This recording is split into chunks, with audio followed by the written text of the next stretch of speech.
Welcome to Fall Ritual Haunted Attraction Reviews.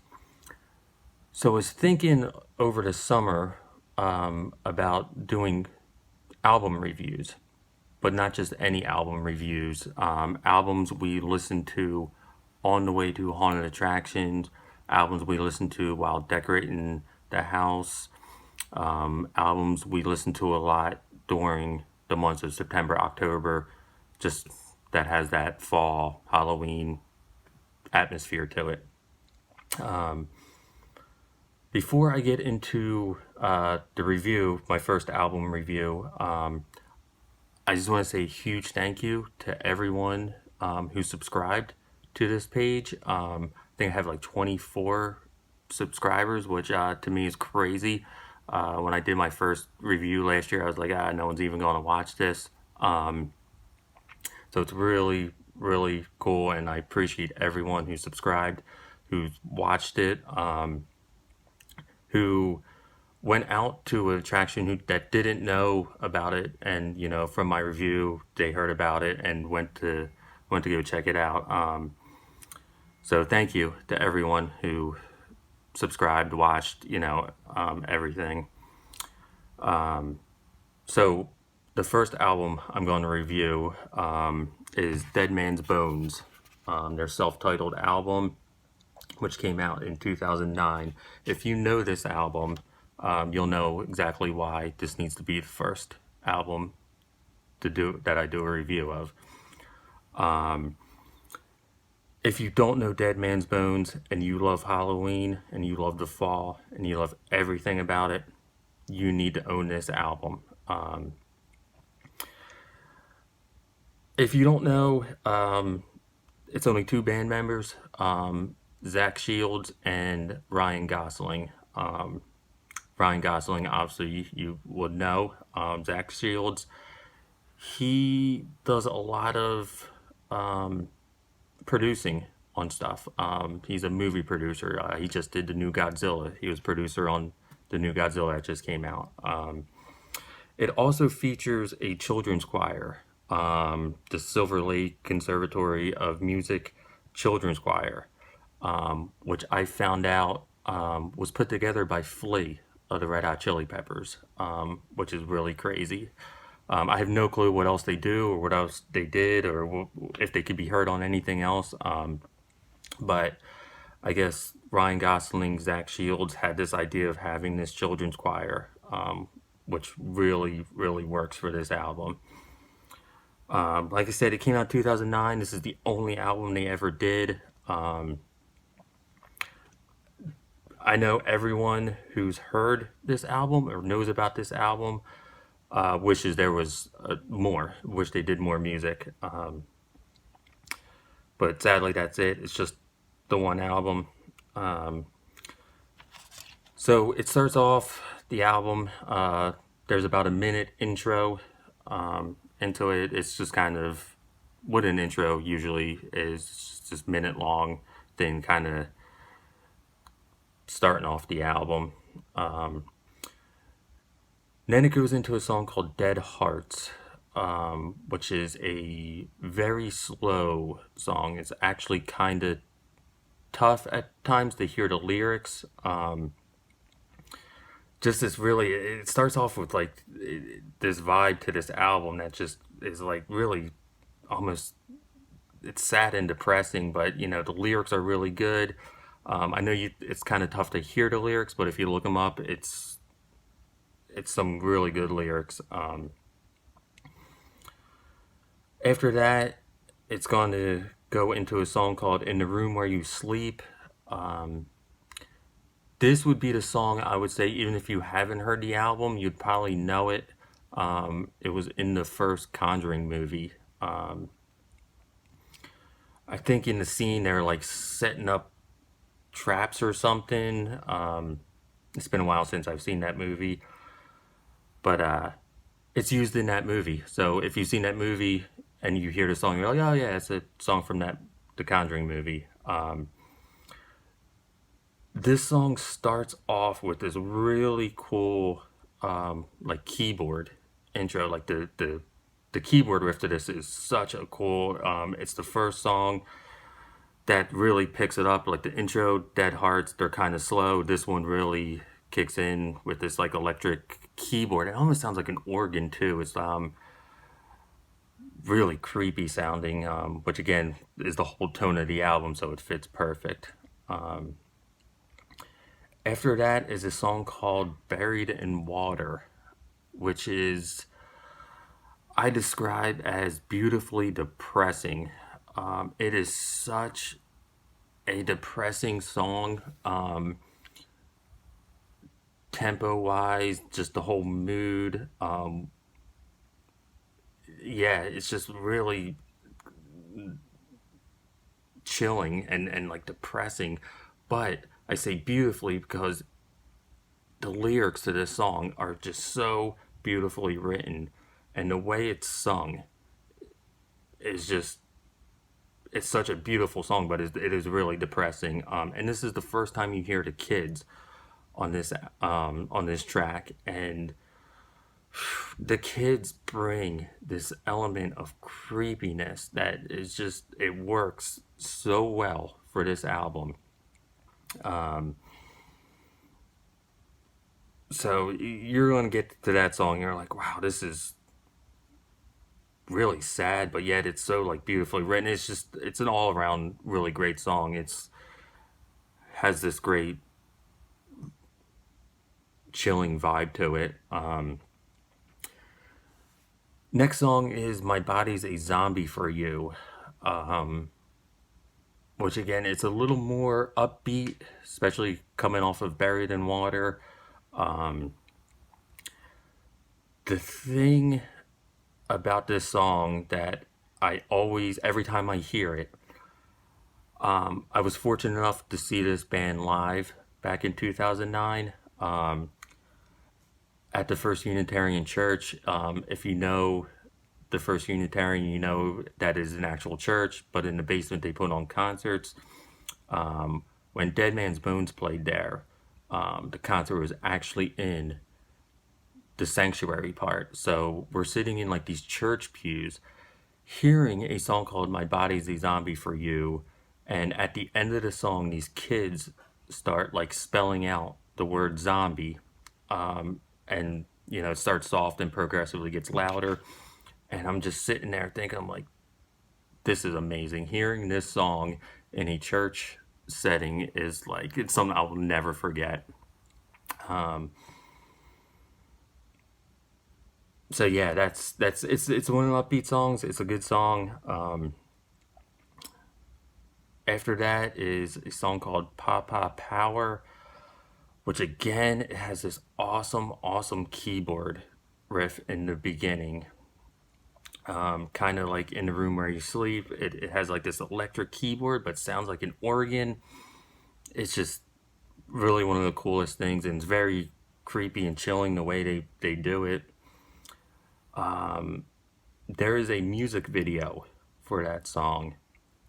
And if you watch the video, now Ryan Gosling does most of the vocals. I think he does all the vocals, but in the video, Zach Shields is the one doing the vocals.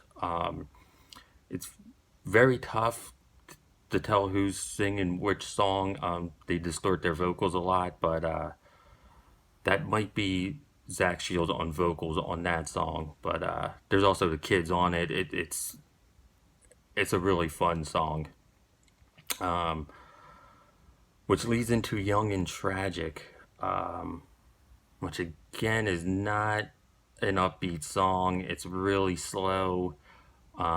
This is a unique song in the sense that neither Ryan Gosling or Zach Shields do vocals. It is all kids on this song, which really makes this tone to it that is like so haunting. Especially at one point, you can hear like kids whispering to each other. Yeah, it's just the tone of this song is just really, and what the lyrics are about. It's just yeah, it's.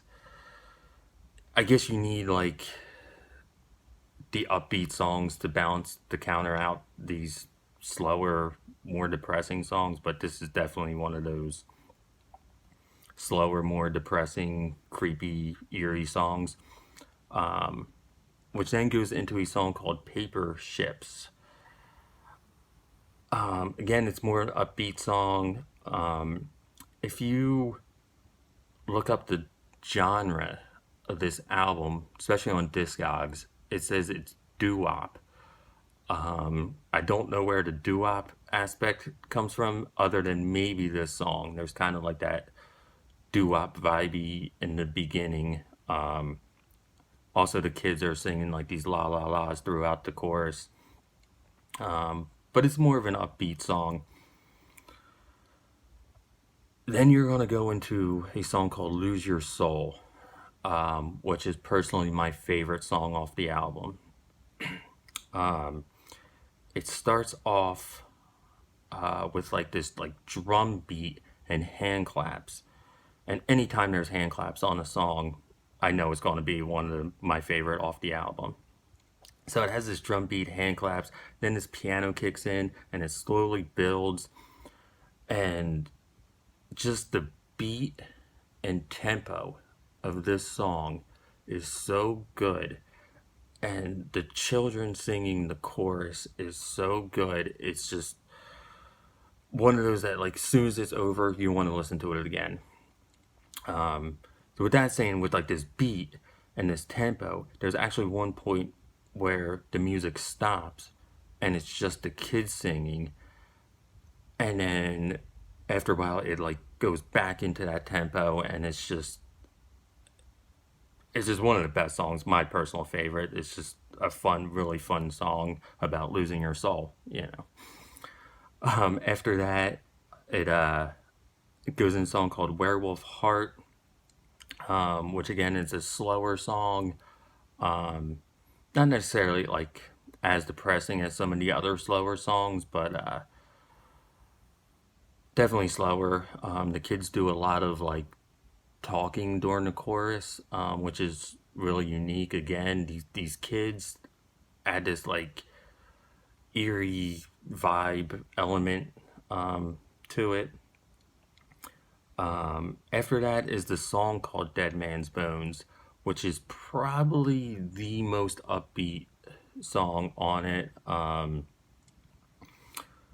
which is weird. You think Dead Man's Bones, that song's going to be slower, but it's definitely not, and it's definitely has this interesting subject matter throughout the song about everywhere you go, there's dead man's bones below your feet. It's a really cool song. And about the middle of the song, all the music stops, all the singing stops, and it's just this woman crying, which is so, again, it's just so like haunting. And you wouldn't expect this song to have a woman crying. You expect that to be on like Dead Hearts or Buried in Water or, you know, Young and Tragic, something like that. But it just out of nowhere, this woman starts crying, and then it kicks right back into the song again, and it just works so perfect. After that is the last track, Flowers Grow Out of My Grave. It's a perfect like closing song in the sense that it like incorporates everything that you just heard on this album into one song. It starts out really slow. You think it's going to be a slow song, but the kids come in and like the kids sing. It's like their part is like really upbeat. It's a really cool song. It's, you know, like I said, it incorporates the whole album in that one song. Interesting fact, whether or not it's true or not.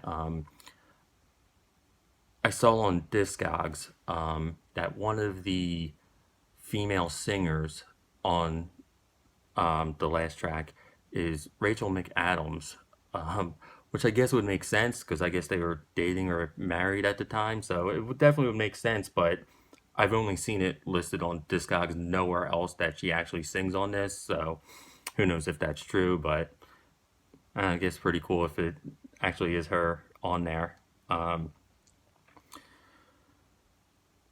So again, if you haven't heard this, and if you love everything to do with Halloween, and you want this good record to, you know, put on while you're decorating, put on while you're going to an attraction, it will definitely get you in the mood. The album itself is only about 45 minutes long.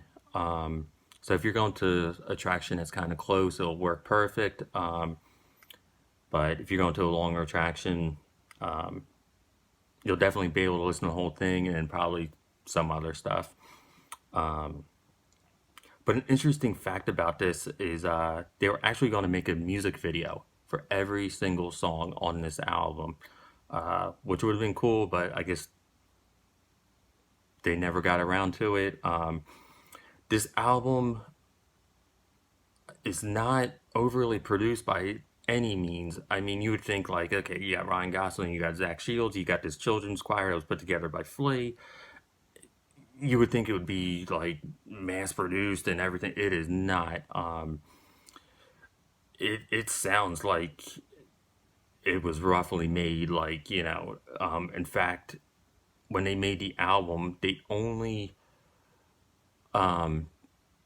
wanted to do 3 takes per song. You know, they weren't allowed more than 3 takes per song. So it was like whatever was in there was in there. You can hear, especially at the end of My Body's a Zombie for You, like people talking in the background.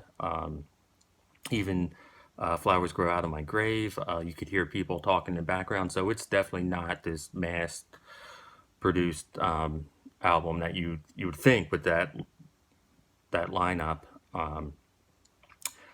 It is available on CD. There is a vinyl version of it, which is really cool to have. But problem with the vinyl is there's only 12 tracks, and it's a double LP. So every third song you're flipping it.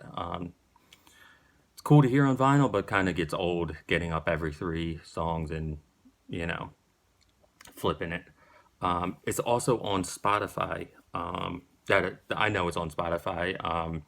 So I imagine it's on any other streaming service out there. So if you got a fancy car that has like a auxiliary jack in it, you can just pop it on whatever music streaming. But I prefer the CD. That's the one I listen to, especially decorating. You just let it put it on, usually put it on repeat, and let it go.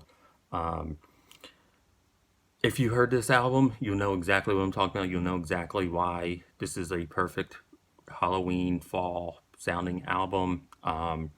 If you heard it and you're watching this, if you please in the comments put some of your favorite, you know, tracks. If you haven't heard this and you're watching this and you're like, oh, I got to check this out.